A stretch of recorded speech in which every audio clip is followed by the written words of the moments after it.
What is going on, guys? Welcome to my first video of 2025. I just got back from Florida. As you guys may know, I was down at the BDH trading with Patrick and Nutty for the last couple of days. It was an awesome experience. I just got back to Jersey, just got back home, just ate dinner. It's cold here, it's raining. It was beautiful when I was gone, but as soon as I got back home, it started to rain, which is annoying.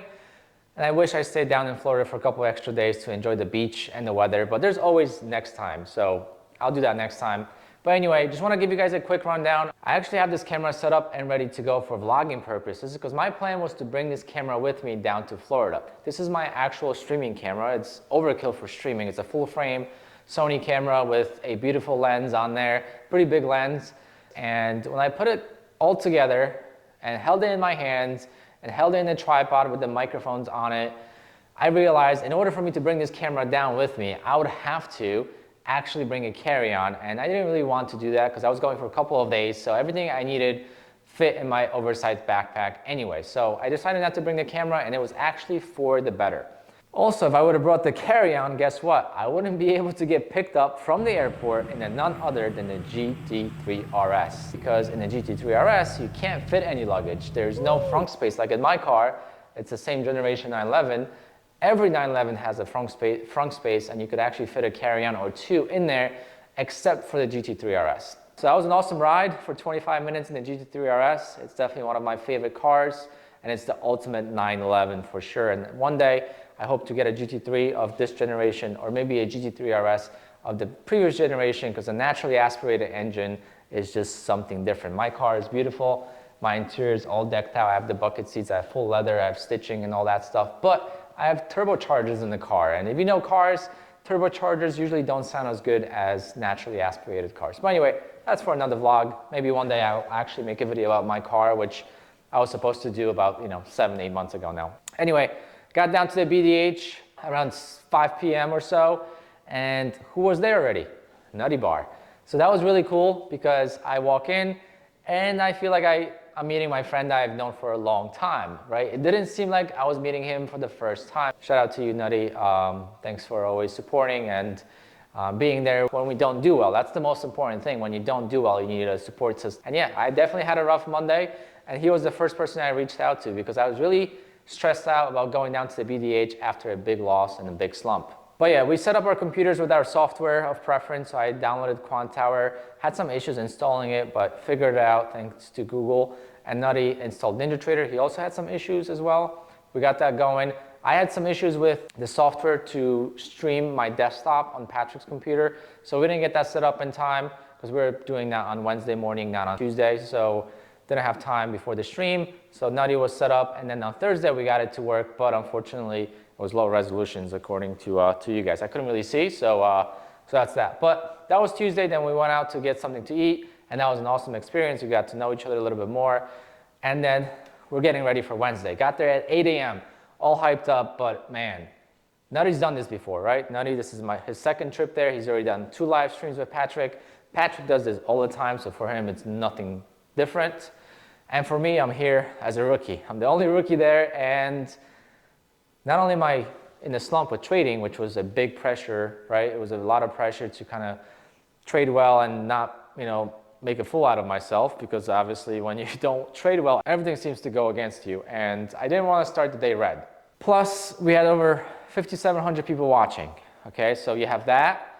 You have a different layout of the stream, period, right? So when I stream, I focus on my trading and I focus on the chat, and we have a conversation based on the chat, versus when we do this type of stream, it's more about talking to Nutty and talking to Patrick, listening to what they're saying, and then trading at the same time versus reading the chat. So it was a different experience for sure, and again, a lot of pressure, a lot of stress, and I was super nervous. There was no doubt about it. I wasn't myself in the first couple of hours. And then it got better because the stream was a lot longer than usual because of FOMC. So that was cool. We streamed all day. It was a lot of fun. We had the prop firm CEO battle, donations, and Wendy deliveries from Brett Simba and Tradeify. We had a bottle of scotch from Funded Futures Network. We had donations from Apex, donation from My Funded Futures. We had sales for every prop firm, and it was a lot of fun. And even Matt Leach from Mike from the Future said on Twitter that that was like the biggest engagement this industry has seen in quite a long time. So it was a very positive feedback on the stream, and that made it much easier. Again, a lot of support and a lot of great feedback from everyone. So Wednesday went by, long day, long stream. It was like a podcast, right? It wasn't just focused on trading.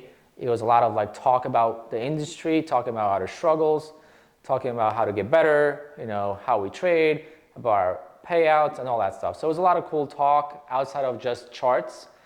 And then after that, we went to Topgolf, and it was my first time in a very long time at a driving range. And I think I did pretty good. I was a little bit nervous about my back. I did pull my back out, or I don't know what I did when I was shoveling snow, and I couldn't get it to heal. And I did do it fast last week, and I feel like I feel so much lighter and better, and I feel like maybe it's healing the back, or maybe the golf swing just doesn't tweak it. I don't know. We'll find out tomorrow, because I'm going to head out to the gym for the first time and see how I do with the back. Wednesday went by, and obviously for Thursday, I was being more myself. Obviously, I'm the calmest of the three people that were there. Patrick, you know, is very loud and very into it. And then Nutty is, you know, opposite, but still very engaging and very, you know, happy and all this stuff. And I'm more calm of the three. So it was a nice balance, I think. And I think that's what the feedback was. It felt like we've been doing this for a little bit longer than just 2 days. So it was more normal, less stress. We hit even more viewers. We had 6,200 viewers. And the trades were just phenomenal. On Thursday, especially for Nutty early on. For me, I had some good trades, but I stopped at break even.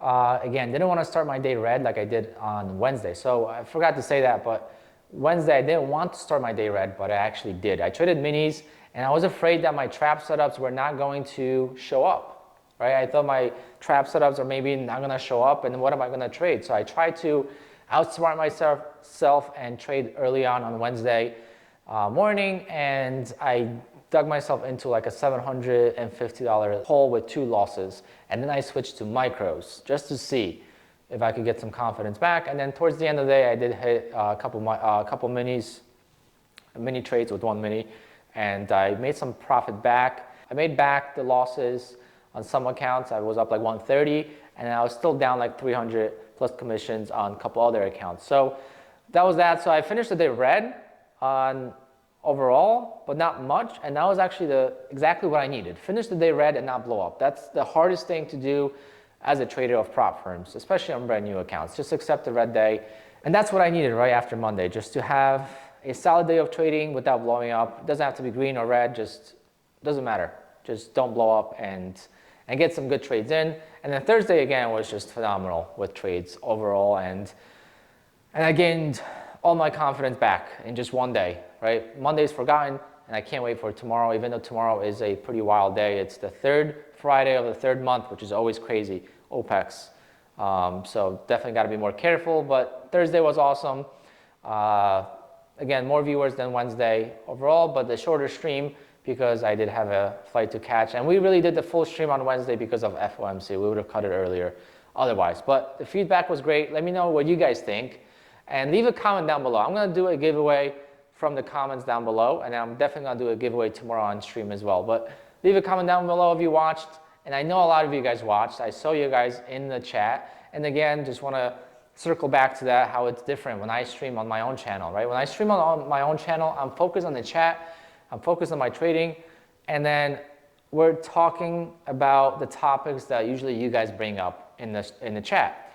So when we were doing the stream with the 3 of us, we had a lot of conversations, the topics that we brought up, and maybe some of you guys, but it's hard to answer every question when there's 5,000 people watching, obviously. I did see a lot of you guys saying, hey, Alpine. Definitely was looking at the chat, and I saw you guys, so I appreciate you.